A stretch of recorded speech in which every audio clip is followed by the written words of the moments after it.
All right. So in Switzerland, in Germany, we see essentially priests and local people wanting change and doing the reform. So they're going bottom up, right? They want to change the religious practice, and the Catholic Church and their local authorities are resisting that. Okay, so it's coming from the bottom up. Britain or England is the exact opposite. England has changed from the top down, so we need to talk about that.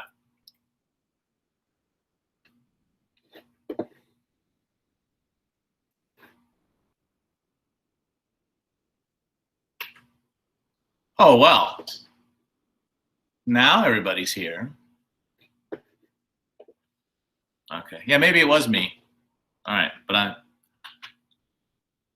right, new screenshot. Okay, too late, Lauren. All right, now.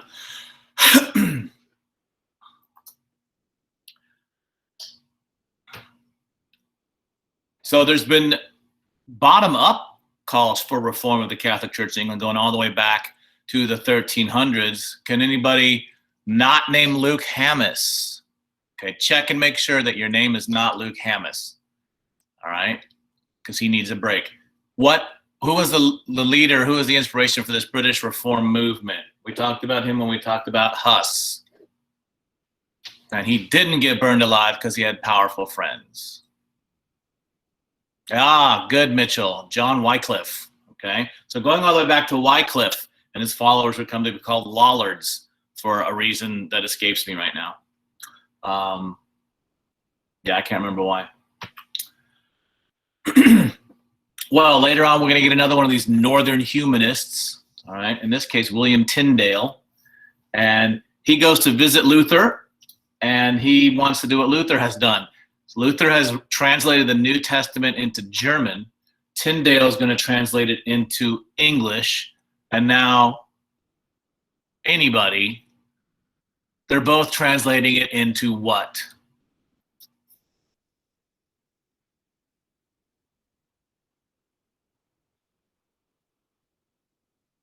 Oh, Josh, good. Kylie, vacular. I like that. Sounds medical.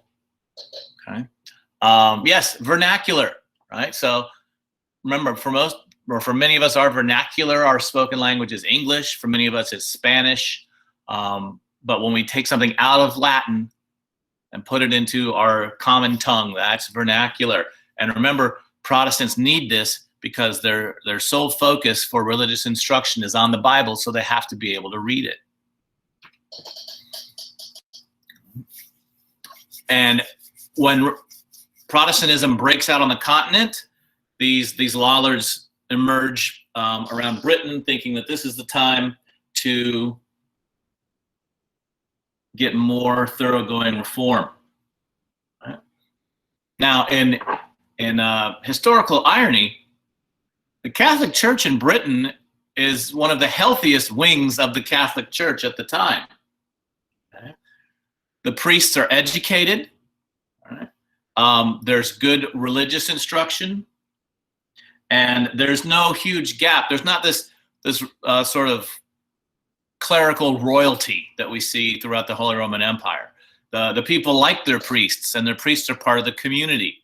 And they are receiving good religious instruction and counsel from their priests. So the Catholic Church actually is doing pretty well in Britain, but it's going to be dismantled from the top by this guy. So he joins the small pantheon of people you probably heard of before you took this class. He's born the second son of Henry VII. So Henry VII was the first monarch from what dynasty, what family? After the War of the Roses. Ella, Tudors / good. Properly spelled, Tudors / or /. Yes, Tudor with a D, right? Good. And so he is married to Catherine of Aragon, who is the granddaughter of Ferdinand and Isabella, thank you. And so she's from a very powerful Catholic family, and the reason that he's married to her is because his dad, Henry VII, wants an alliance with Spain. Okay, and marriages are used for alliance back then. Okay, marriage for love is very rare among the rich. All right, peasants might get married for love, or for, you know, sometimes accidents happen and you got to get married. That was one of the main reasons that peasants would wed back then. But marriages are political and economic for the rich folks. And this is to maintain an alliance with England and Spain. But Henry had to get special permission to marry Catherine, because back then it was against official church policy to marry your brother's widow. And Henry's older brother, Arthur, had died, but Henry's dad, Henry, wanted to maintain the alliance. So he quickly arranges for his second son to marry Catherine to keep this alliance going. And they have to ask Pope Julius II. Remember, he's busy, right? He's the warrior pope. He's fighting those wars in Italy we've been talking about. He issues a dispensation. A dispensation is official permission to break the rules. All right, sometimes you want these, right? Like if you come to class, like before class starts, you're like, Mr. Tuttle, I gotta, well, remember when we used to go to school? If we were physically at school, you'd be like, Mr. Tuttle, I have to go to Mrs. Dunkel's room and do something, I might be late. And I would say, okay, I've just granted you a dispensation with my papal power. So Julius gives Henry the permission to break the rules, and Henry weds Catherine. And Catherine does not bear Henry any male children.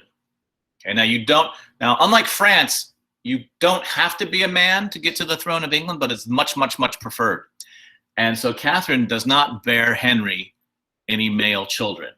Okay, and Henry is in love with his mistress, one of Catherine's ladies in waiting, Anne Boleyn. And so Henry comes to be convinced that he can't have a son because the marriage is cursed because he married his brother's widow. And so he goes to Julius's successor, Clement VII, and he says, look, you should annul this marriage. Now, another uniquely Catholic thing, there's no such thing as divorce in the Catholic universe, okay? Marriage is permanent. It can never be undone.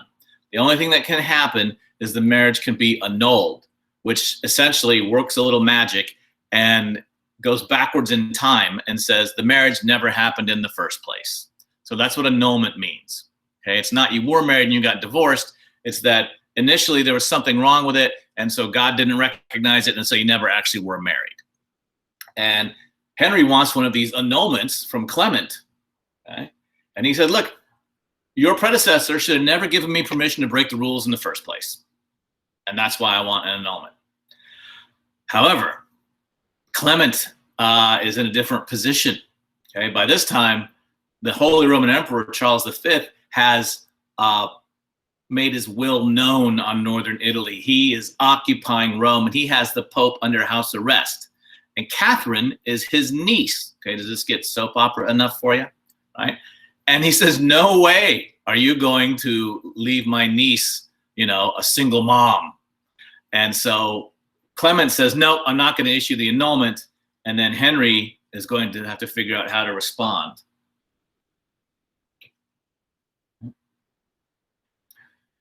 And also, the Reformation is going on, and a big complaint of people wanting to leave the church is, see, you're doing this kind of stuff all the time, Your Excellency, Your Popeness. You're getting involved in political things. This is what we're talking about.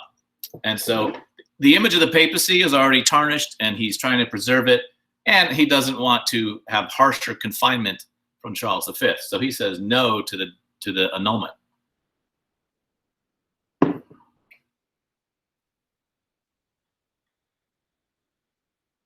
And so Henry is really a great politician. Now, in Britain, the Parliament, going all the way back to the Magna Carta and things like that, the Parliament actually has legislative power. Okay, the same parliament that they have today. This is the parliament in Henry's time. And that's their legislature. And it has two houses, the House of Commons and the House of Lords. And when they're in session, they can make laws. The ultimate power the king has back then is the king is the only one that can call them into session. So as long as the king can rule without needing parliament, the king rules absolutely. But if the king calls parliament into session, parliament can start to pass laws and do things that affect even the king. This is going to be hugely important in the 17th century. All right. But why would he call parliament? Why does the president go to Congress?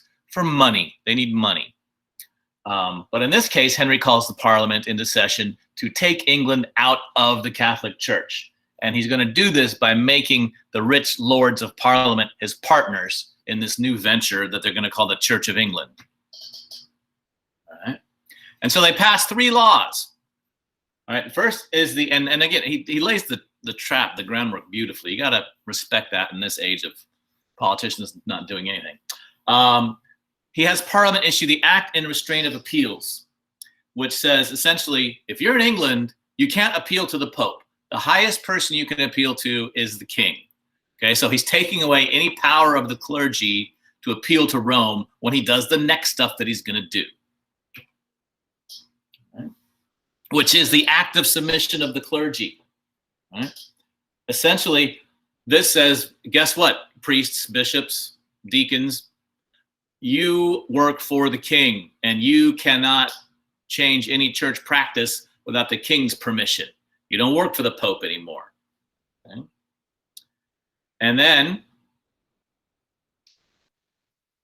he establishes the church itself in 1534. He says, you are now part of a new church called the Church of England that is not the Catholic Church, and I'm the boss.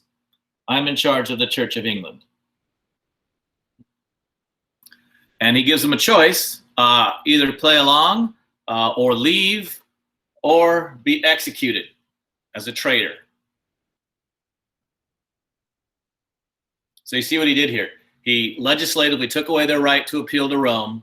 Then he placed them under his authority. And then he said, now you're under my authority. You're joining me in this new church, or off with your head. Right? It's solid planning. Right? And why does Parliament go along with him in doing this?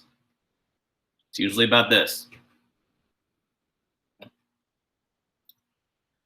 He seizes all the property of the monasteries and a lot of church property, and he sells it off. Okay? There's a whole bunch of real estate on the market now. Right? And so that reduces the power of the church in England by selling their assets. It raises money for him to continue his wars on the continent. And probably most importantly, it makes the nobility in the House of Lords his partners. Because guess who he's selling the land to at discount rates? The nobles in Parliament who voted to get rid of the church. Okay, it's a partnership. All right, you get rid of the church, and we'll vote for it as long as you sell us the land on the cheap. And so now he's got a working relationship with most members of Parliament, which is important. And the next, the guy who takes over for his daughter is not going to have that. And we're going to get the English Civil War in a couple of units. Okay? So now the Church of England is gone. Henry's got money. Henry has control of the church. The first thing he does is grant himself a divorce from Catherine of Aragon and marry Anne Boleyn. We'll get to that. And he's got 3 Thomases, Thomas Cranmer, Thomas Cromwell, and the other Thomas. And there's also Thomas More, one of the great Northern humanists who had been his great advisor, but Thomas More refuses to stop being Catholic, and so he gets his head cut off.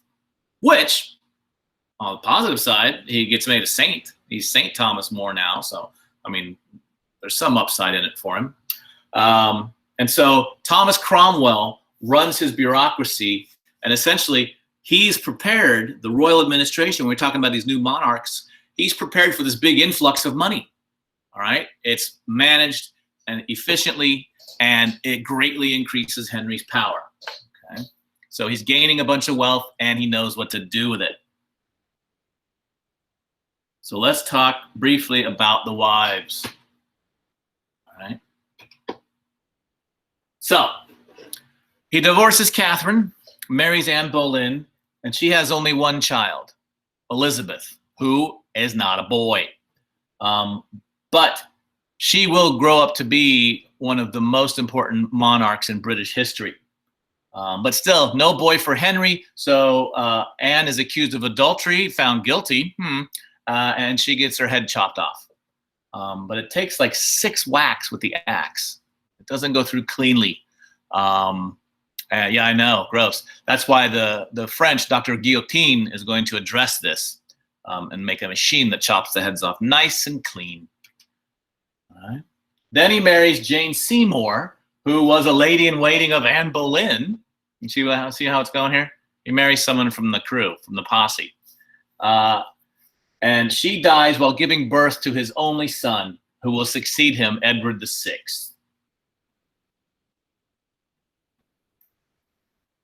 And then, to try and gain political foothold on the continent, he is set to marry Anne of Cleves, and the king refuses to ever do the thing you're supposed to do when you get married, and the marriage is annulled. And she goes about her way. And then he marries Catherine Howard, but he tires of her, and she somehow commits adultery, and she's executed.